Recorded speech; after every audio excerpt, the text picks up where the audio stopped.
नमस्कार, एक बार फिर आप सभी का स्वागत है। और जम्मू कश्मीर के राजनीतिक परिदृश्य की अगर बात करें तो हम सब जानते हैं कि विधानसभा का सत्र चल रहा था और पूरी तरह गर्माहट उसमें देखने को मिली है। लेकिन लगातार नेशनल कॉन्फ्रेंस की अगर बात करें तो पाक प्रेम उसका उबलता हुआ नजर आ रहा है। लेकिन इन सबके बीच पिछले 10-11 दिनों से लगातार कठुआ में जो आतंकियों की दर पकड़ के लिए ऑपरेशन चला जा रहा है, 2 आतंकियों को उनके अंजाम तक पहुंचा दिया गया। और कल पाकिस्तान ने जिस प्रकार सीज फायर का वायलेशन किया, वहां पर भी भारी क्षति का सामना पाकिस्तान को भी करना पड़ा। अगर हम कृष्णा घाटी की अगर बात करें, कुल मिलाकर जम्मू कश्मीर के राजनीतिक समीकरण किस ओर इशारा कर रहे हैं, और ऐसे में कहीं ना कहीं हुर्रियत की अगर बात करें, लगातार के अलग थलग पड़ता नजर आ रहा है। इन सब मुद्दों पर बात करने के लिए मेरे साथ जुड़ चुके हैं श्री कविंदर गुप्ता जी, जो किसी तारुफ के मोहताज नहीं है। फॉर्मर डिप्टी चीफ मिनिस्टर आप जम्मू कश्मीर के रह चुके हैं और विभिन्न मुद्दों पर इनसे बात करेंगे। सर, स्वागत है आपका। धन्यवाद।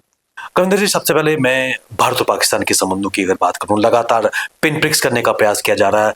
जो पूर्णतः शांतिपूर्ण जम्मू संभाग था, लगातार एनकाउंटर या फिर इस तरह के नापाक हरकतें पाकिस्तान द्वारा की जा रही है। कल कृष्णा घाटी में भी दुस्साहस करने का पाकिस्तान ने प्रयास किया, लेकिन मुंह की खानी पड़ी। क्या कहेंगे सर? देखिए, मुझे ऐसा लगता है कि पाकिस्तान अपने अंदरूनी मामलों में घिर चुका है। और जिस प्रकार से कभी बलूचिस्तान में, कभी कराची में, कभी सिंध में, कभी पाक ऑक्युपाइड कश्मीर में इनका विरोध होता है। और आज आप देखेंगे पाकिस्तान टीवी पर जिस प्रकार के लोग इंटरव्यू देते हैं, लगता है कि पाकिस्तान के लोग पाकिस्तान की सरकार से, वहां के निजाम से बहुत दुखी हैं। महंगाई, अर्थव्यवस्था, विदेश नीति, भुखमरी, इन सभी चीजों पर ये कहीं ना कहीं पाकिस्तान अपनी अटेंशन डाइवर्ट करने के लिए इस प्रकार के प्रयास करता रहता है।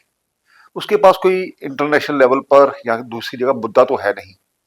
केवल भारत के साथ इस प्रकार के कोशिशें आतंकवाद को फैलाने की, इसके अलावा उनके पास कुछ भी नहीं है। तो मुझे लगता है कि पाकिस्तान ने इस प्रकार की सोच ना होती तो निश्चय ही पाकिस्तान आगे बढ़ता। आज उसकी जो हालत हुई है वो हमारी रणनीति के कारण से, हमारी विदेश नीति के कारण से, जिस प्रकार से हमने उसको आइसोलेट किया है पूरे वर्ल्ड में। लेकिन विडंबना ये है कि जम्मू कश्मीर में बैठे हुए हुक्मरान जब एक भूखे नंगे पाकिस्तान का समर्थन करेंगे, उनसे बातचीत करने की वकालत करेंगे, तो हंसी आती है कि शायद इनका कोई कॉन्ट्रैक्ट हुआ है उनके साथ, शायद ये उनके बल पर जीते हैं। तो इस प्रकार की जो देश विरोधी सोच है उसको खत्म करना होगा। भारत सरकार अपने आप में सक्षम है और सब कुछ कर सकती है। आज पिछले 10 साल से देखिए, एक मजबूत सरकार के नाते जो विश्व में हमने अपना डंका बजाया है, उसी का परिणाम है कि आज हमारी अर्थ नीति, विदेश नीति, हमारी स्पेस की नीति हो, दूसरी जगह हो, हम हर जगह आगे बढ़े। तो मुझे लगता है कि शायद कश्मीर के हुक्मरानों को यही सूट करता है, इससे ज्यादा उनकी सोच बड़ी नहीं है। हालांकि उनका प्रेरोगेटिव नहीं है। केंद्र सरकार को पता है, विदेश मंत्रालय को पता है, भारत सरकार ने क्या करना है, किस तरह की रणनीति अपनानी है। पाकिस्तान से बात करने की वकालत आज के जमाने में, आज के इस प्रदेश में बहुत एक बचकाना हरकत लगती है। सर, जैसा आपने कहा कि एक बचकाना हरकत लगती है, क्योंकि पाकिस्तान के परिदृश्य की अगर बात करें, लगातार फेल्ड स्टेट है, विघटन की तरफ बढ़ता जा रहा है। ये भी माना जा रहा है कि 3 से 4 टुकड़े पाकिस्तान के होने वाले हैं। लेकिन इन सब के बीच नेशनल कॉन्फ्रेंस की जो शीर्ष नेतृत्व है, चाहे डॉक्टर फारूक अब्दुल्ला की बात करें, अली मोहम्मद सागर की अगर बात करें, वकालत वो कर रहे हैं कि पाकिस्तान से बात करनी चाहिए। लेकिन सबसे बड़ा प्रश्न चिन्ह है कि बात किससे की जाती है। देखिए, आपने पिछले जमाने में अभी कैसेट्स आती थी, सीडीज आती थी, आज तो वो दूसरा जमाना है पेन ड्राइव का। इससे पहले कभी काले रिकॉर्ड भी आया करते थे पतवे की तरह। तो जहां सुई अटक जाती थी, वो सुई को उठा करके परे करना पड़ता था। मुझे लगता है कि नेशनल कॉन्फ्रेंस का भी यही हिसाब है। वो जब कहीं सुई अटकती है, वो बार बार वही चीजें रिपीट करती। तो इन लोगों ने 70 साल यही किया है। एक तो ब्लैकमेल किया जो केंद्र सरकार थी, क्योंकि इनको वही वही सूट करता था। वो जिद्दी बच्चे की तरह, जिस प्रकार से केंद्र सरकार में जो बैठे थे लोग, वो भी इनकी बात मान लिया करते थे। उसी का परिणाम है कि हम आतंकवाद के शिखर तक हम यहाँ पर पहुंचे। आज अगर प्रयासों के साथ इसको विफल किया गया आतंकवाद को, तो मुझे लगता है कि बहुत बड़ी एक विल जो इच्छा शक्ति थी उसके कारण से ये संभव हुआ। आज पाकिस्तान की जब ये उन्होंने कहा था कोई झंडा उठाने वाला नहीं होगा, ये खून की नदियां बह जाएंगी, एक पत्ता भी नहीं हिला, और आज पत्थरबाजी खत्म है। आज जो नोटबंदी का विरोध करते थे उनको, नोटबंदी कहीं ना कहीं पाकिस्तान से जो नोट छप करके आते थे और यहाँ पर पत्थरबाजों के काम आते थे, उस पर भारत सरकार ने एक रोक कहीं ना कहीं लगाई है। लेकिन ये जो पुराने नेशनल कॉन्फ्रेंस में बड़े नेता जिनको कहा जाता है सो कॉल्ड, इस वक्त तो फ्रस्ट्रेशन में भी है क्योंकि सरकार में मिला कुछ नहीं। वो चाहते थे कि कहीं मंत्री बन जाते, कहीं दूसरे बन जाते, और उन्होंने बैलेंस करने के लिए कहीं दो मंत्री जम्मू से बना दिए, उनके पास है नहीं। तो उनके पास मुझे लगता है कि अपने आप को हाईलाइट, फ्रस्ट्रेशन है और हाईलाइट करने के लिए इस प्रकार की बातें करते हैं और करते रहेंगे इससे।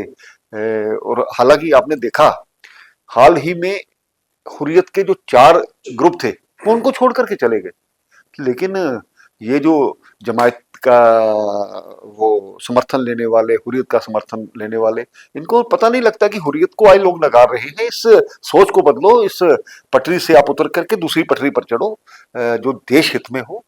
तो हम तो सलाह ही दे सकते हैं, बाकी मानना उनको। पर ये वही डॉक्टर फारूक अब्दुल्ला थे जब 2001 में श्रीनगर विधानसभा पे अटैक हुआ था। आतंकियों ने, लश्कर के तोयबा के आतंकियों ने वहाँ लगभग 30 से ज्यादा निर्दोष लोगों को मारा था, और तब डॉक्टर फारूक अब्दुल्ला ने कहा था कि आर पार की लड़ाई और पाकिस्तान के दुस्साहस का जवाब देना है। कहीं ना कहीं यू टर्न हमेशा लेते आ रहे हैं डॉक्टर फारूक अब्दुल्ला। देखिए, पहले इन लोगों की जो कहा जाता है कि भाषा जम्मू में आकर के और श्रीनगर में और केंद्र में जाकर के और होती थी, क्योंकि सोशल मीडिया नहीं था। आज जो सच है वो सच्चाई उनके मुंह से निकल रही है, जो उनकी असली सोच है वो बाहर आ रही है। तो अब तो यही सब बता सकते हैं कि पाकिस्तान के साथ आपका इतना प्यार क्यों है, आपकी दिल उनके लिए क्यों धड़कता है। भारत का खाते हो, भारत का लगाते हो, हम आपकी कोई अस्मिता पर सवाल नहीं उठा रहे हैं। लेकिन जिस वक्त देश मुसीबत में हो, आतंकवाद पाकिस्तान फैलाने का प्रयास करे, तो आप जैसे हम कोई ऐसा मुल्क है कि हम पाकिस्तान से भीख मांग रहे हैं कि आओ जी हमारे साथ बात करो। कोई बात करने वाला नहीं है। इनको समझ जाना चाहिए। और ये जो बार बार उनकी वकालत करते हैं, ठेकेदारी तो कहीं ना कहीं इनसे मानना पड़ेगा कि कुछ ना कुछ कॉन्ट्रैक्ट तो हुआ है। सर, एक चीज और भी जानना चाहेंगे। पिछले वर्ष विधानसभा के चुनाव हुए और इसमें कोई दो राय नहीं है कि नेशनल कॉन्फ्रेंस को एक बड़ी मेजॉरिटी, मतलब अक्सरियत कश्मीर संभाग से मिली है। लेकिन जिन वायदों को लेकर ये सत्ता में आए, आज उस वायदों से कहीं ना कहीं उसमें डायल्यूशन आ रही है, यू टर्न देखने को मिल रहा है। 200 यूनिट बात इन्होंने की थी, लेकिन आज वो AIOI तक सीमित रह गए हैं। गैस सिलेंडर, जॉब्स वगैरह, उसमें सब में एक यू टर्न नजर आ रहा है। देखिए, इसमें आपने देखा कि बड़ी दुख की बात है कि पूरे भारतीय जनता पार्टी की जहां सरकारें हैं, और इससे पहले गवर्नर रूल था, तो हमने कैसे डीजल को, कल भी मैं पंजाब से आया हूँ, देख रहा था 87 रुपीज, और हमारे डीजल का रेट यहाँ पर 81 पॉइंट कुछ था। तो हालांकि कल 2 रुपए इन्होंने बढ़ा दिए, उसके बावजूद भी हम काफी हद तक नीचे हैं। ये जो केंद्र की सपोर्ट रहती है, आपने दूसरी एक तरफ ये लोगों को क्या आप गुमराह कर रहे हो। एक तरफ तो 7% किराया पुरुषों के लिए बढ़ा दिया, और उसके बाद महिलाओं को मुफ्त देंगे। क्या लोग समझते नहीं, और तेल का रेट महंगा कर दिया। तो आखिर इसको बैलेंस करने के लिए ऐसे नहीं होता। लोगों जो आपने वादे किए हैं उसके लिए कुछ ब्लैक एंड व्हाइट में प्लान बनना चाहिए था, कहाँ से पैसा आएगा, कहाँ देना है। अगर एक परिवार में महिला जाती है तो उसके पति पर बोझ डाल दिया आपने। तो ये कैसी समझदारी है, मैं तो उसको समझ नहीं सका। और लोग कम से कम समझते हैं कि ये कहीं ना कहीं धोखा दे रहे हैं, गुमराह कर रहे हैं और अपने वादों से मुकर रहे हैं। ठीक है कि 200 यूनिट बिजली, ये भी अपने आप में वो मुफ्त की रेवड़ियां बांटने चले थे। हमारे जम्मू कश्मीर की अर्थव्यवस्था को लेकर के ये जो इनके तो उसको उसी ढंग से सोचना पड़ता है कि आपने टूरिज्म में कोई ऐसा इजाफा किया जिससे कि स्टेट को फंड आए। आप नहीं करते हो। आप एक ही फोकस है आपका, गुलमर्ग है, पहलगाम है, दूसरा है सोनमर्ग। इससे अलावा आपकी सोच नहीं। केंद्र सरकार ने, यहाँ राज्य प्रशासन ने जो LG का है, उन्होंने यहाँ पर इन चीजों को कॉरिडोर न बनाए होते, रिलीजियस टूरिज्म के लिए काम शुरू ना किया होता, तो आप तो पहले की तरह भेदभावपूर्ण नीति अपनाए हुए थे, आज भी उसको अपना रहे हो। तो कुल मिलाकर के मुझे ये कहना है कि आप ईमानदारी के साथ इस जम्मू कश्मीर में कि कहाँ से हमारा पैसा आ सकता है, और ये कोई लोगों पर टैक्स लगाए बिना भी यहाँ पर पैसा आ सकता है, ऐसी अर्थव्यवस्था आपको बनानी चाहिए। पिछले आपके ही एक मेंबर ने प्राइवेट बिल डाला था, शराबबंदी शराबबंदी, और आप 90 दुकानें और खोलने जा रहे हो। ये कहाँ की सोच है? इनको जरा लोगों को, लोग इसका जवाब मांगेंगे, लोग समझते हैं। बजट में एक बड़ी आशा खासकर डेली वेजर्स को थी, लेकिन उनकी आशा को कुछ भी एड्रेस नहीं किया गया। एक कमेटी का गठन किया गया है जो 6 महीने में अपनी रिपोर्ट देगी। क्या लगता है कि एक टाइम लेने का प्रयास किया जा रहा है? देखिए, ये तो समय निकालने वाली बात है, इससे अलावा कुछ नहीं है। इससे पहले हमने एलजी प्रशासन के समय में इन लोगों का वेतन वृद्धि की थी, और ये जो समय की मांग के अनुसार बिल्कुल सही है। हम सिक्स्थ पे commission, seventh eighth pay commission, जो भी जिन पर बात करते हैं, सभी की वो जो दर, महंगाई दर रहती है, दूसरी चीजें हैं, उसी के आधार पर ये सारे फैसले होते हैं। उसी आधार पर जो टेम्परेरी हमारे मुलाजिम है, उनको क्यों ना किया जाए। आप बड़ी बातें करते थे, भारतीय जनता पार्टी की जब सरकार थी, हमने कम से कम लगाए गए ये सारे आपके समय में इनको लगाया था, लेकिन आपने इनके लिए पॉलिसी कोई नहीं बनाई। और लोगों, मुझे तो लगता है कि आपने नौजवानों का जीवन बर्बाद किया। अगर सही तरीके से कम लोगों को लगाया होता, कम से कम वो दूसरे किसी अपने शोबे में काम तो कर रहे होते। लेकिन आज भी वो असमंजस की स्थिति में है कि आगे क्या होगा। उनके परिवार असमंजस की स्थिति में है। बहुत उम्मीदें थी इस विधानसभा के सेशन में, लेकिन सरकार कुछ नहीं कर पाई। सरकार इस फ्रंट पर बिल्कुल फेल है।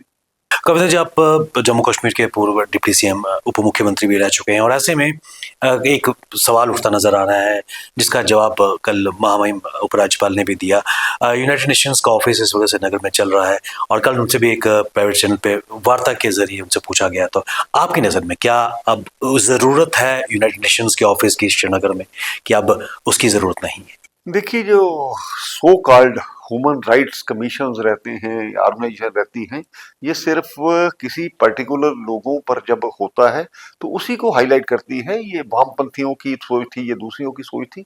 मुझे लगता है कि हमारा देश अपने आप में सक्षम है, यहाँ इस प्रकार की कोई भी एजेंसी की हमें जरूरत नहीं है।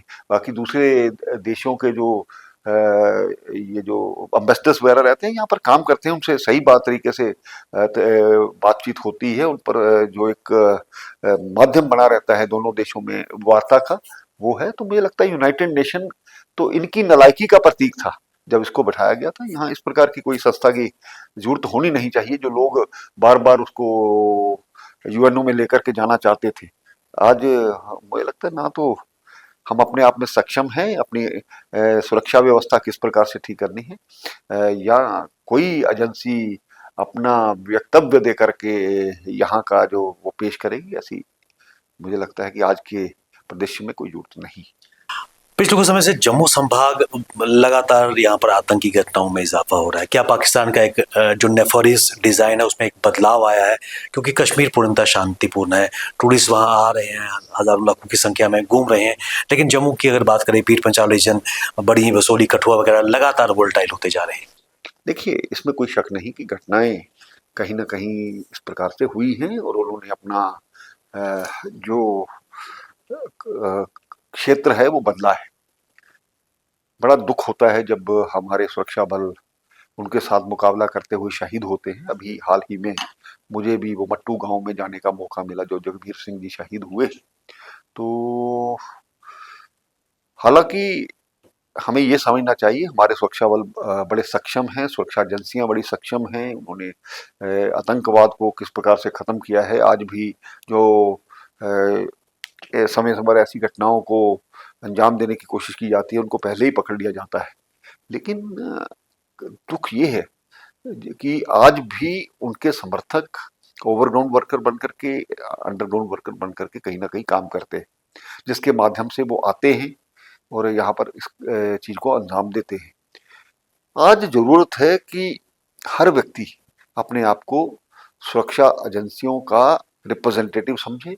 जो इस प्रकार की गतिविधियां करने का जो प्रयास करते हैं, उनको रोका जाए। आज भी ये जो पता लगा है, किसी के माध्यम से ही पता लगा था कि यहाँ पर ये होने वाला है।